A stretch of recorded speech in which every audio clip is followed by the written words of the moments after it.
When you look at land, it's more than an economic asset. It represents culture, intergenerational wealth, dignity, and even in some cases, political power. However, when it comes to land disputes, it's not simply about who is holding the title deed, but also should legal ownership override say a community's attachment to land from which they were displaced.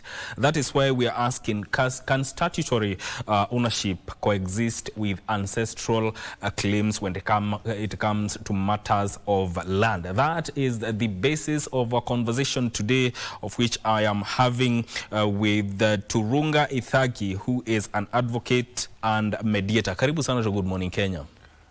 Thank you very much, Mike. Karibu sana. My name is Turunga Ithadi, as you mentioned. Yes. I'm glad to be here. Karibu sana. And also Rebecca Wanjiku, who is has been a land claimant. Karibu sana.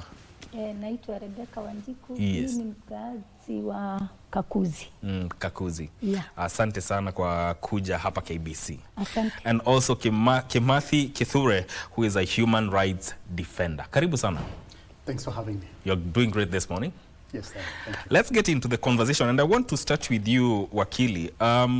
You know, when it comes to matters land and the Constitution, it does protect the right to property under Article 40. And on the other hand, Article 67 empowers the National Land Commission to investigate historical land injustices. Now, when you look at the Constitution, how should we reconcile as a country? How can we reconcile the protection of registered property with the rights, the need to remedy historical land injustices without weakening other principles? Thank you, Mike. So under Article 67 of the Constitution, yes, the National Land Commission is established, and it's operationalized by the National Land Commission Act and the Land Registration Act 2012. Yeah? And the mandate of the Commission basically is to manage public land. It also has the mandate to investigate and give restitution for both current and historical injustices. And now the gist of it is that there's no time limitation whatsoever.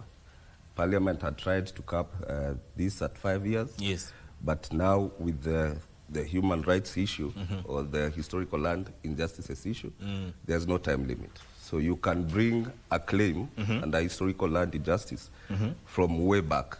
For example, now like my co-panelist yes, from Kakuzi, recently they got a ruling in Murang'a whereby the High Court in Murang'a declined to grant them leave to file a substantive judicial review, and also declined to grant them a stay of execution. Basically, they were seeking a stay of execution against the rulings that came up in 4 claims that had been filed with the National Land Commission, whereby the National Land Commission ordered, among other things, that Kakuzi should cede 3,200 acres to the locals. This is a paltry, maybe quarter of the entire estate that they own. This is not the first time that they've been in trouble. In 2019, they were sued again by about 85 locals for killings and sexual violence.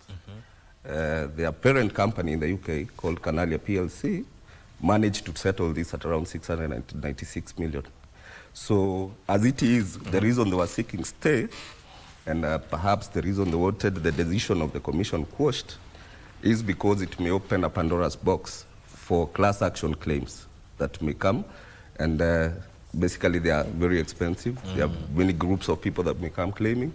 And as such, that is why they are seeking to find a way to block all this.